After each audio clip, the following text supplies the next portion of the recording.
Hi everyone, and welcome to Kim's Creative Corner. In today's video, I wanted to show you an activity that I had the girls do that can help younger kids learn how to focus on strengthening their fine motor skills in their hands when they are learning pre-writing skills.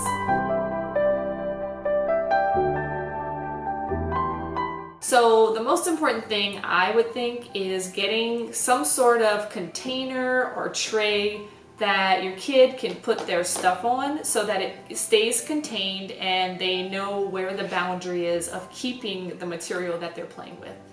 So we use these round trays, and I think that you can find them at Walmart. I'm sure you can find them somewhere online. But this is really nice because they're plastic, they're durable, and it has, lots of room for the kid to work with whatever material that they're working with. We use these a lot to paint on, and just they have their own individual space and they're not getting into anybody else's space. And another kind of tray that is really nice to use is cookie sheets. I'm pretty sure you can get these at the dollar store, but these are really nice because not only can you use them when you're using sensory materials, but they're it's a nicer shape. You can fit a piece of paper easily on there. So yeah, there's just two different options of trays that work for this kind of activity. So now I'm going to jump into the different types of sensory materials that we used and tell you why they worked really well and why they may not have worked as well. So the first one we used was normal table salt. I would say this was probably the best one we used, so it was a great one to start off with. As you can see, the girls really enjoyed using the salt. They played with it for quite a while before we moved on to the next material. And I think overall they really liked using the salt to be able to draw pictures and shapes and letters and numbers and writing their names. And they, just overall really enjoyed it. All right, girls, so how was the salt? Good. You liked it? Yeah. All right. It looks like snow. We're going to try something a little different. It's still dry, but it's bigger pieces. The second material that we used was uncooked rice, and this one wasn't quite as good as the salt, but it was a good alternative.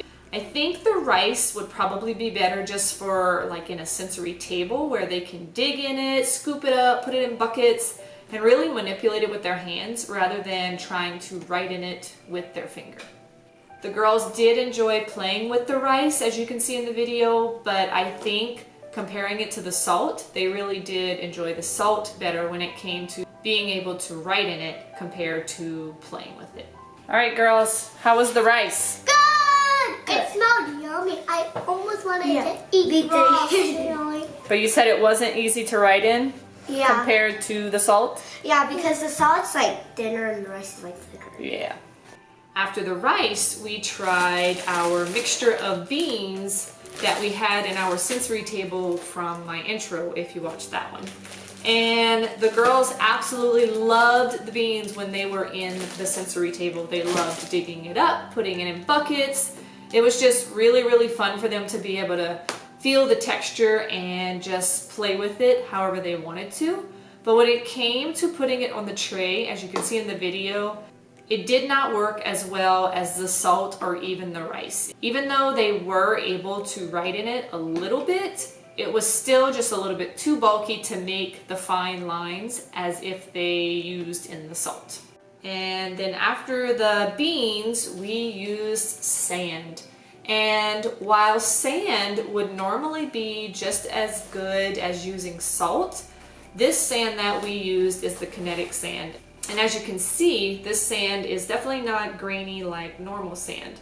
I think if we had normal sand, it would have worked just like the salt. It would have been great. And I've seen sand used a lot in little writing boxes with this example that we're using here, like on the trays. But the kinetic sand was kind of like the beans. The girls just like to build it up and try to make shapes, and it just didn't work very well for writing on the trays. How was the sand? Good. How does it compare to the rice and the beans and the salt? Because it doesn't really do that good because it's like different sand and it doesn't go really deep. But it doesn't really stick together that well because when you try to make a snowman, it's just like some pieces just fall Oh, apart.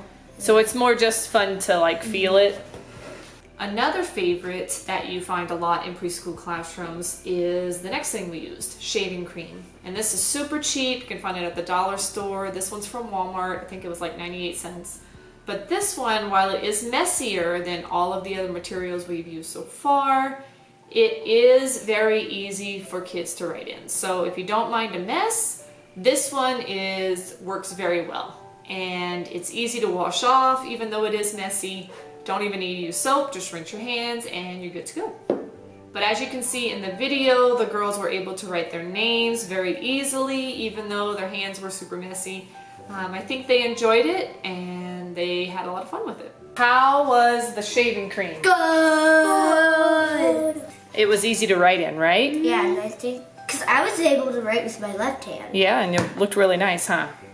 And the last material that we used was paint. Now this one is messier. You know, you might want to put an old shirt on your kid. We only used blue, but they do have a lot of fun when you can use different colors and, you know, make your picture. And they think it's really fun when you can paint with your fingers rather than painting with like a paintbrush or a Q-tip. So yeah, I think that one wouldn't be my first choice just because it is a lot messier, but I think, you know, overall, it's another good product to use. How was the finger painting? Good. Good. I made a rocket ship in outer space. Nice. What did you make, Ami? I made another rocket ship was messy and he was falling apart. So overall, even though these products were very different from each other, I think each of them definitely have their pros and their cons, depending on what you're going for. Using products in a sensory table are just as great for a kid's pre-writing skills as the ones that you would find in a tray like we used in the video today. So Eliana, which thing that we used was your favorite one? The shaving. The shaving cream. And which one was your least favorite? I think the beans. The beans. Ami, which one was your favorite one? The paint. The paint. And what was your least favorite one? Shaving cream. Shaving cream. So we're kind of opposites on these things. So I hope you enjoyed this video. I thank you so much for stopping by. And if you've used these materials or if you've used other materials that I didn't name in today's video, leave the ideas in the comments below. I'd love to hear what you've used at your house or in your classroom. And I hope you can stay on this journey with me. And if so, hit that subscribe button, give me some likes, and may your day be creatively blessed. Thanks so much. Bye.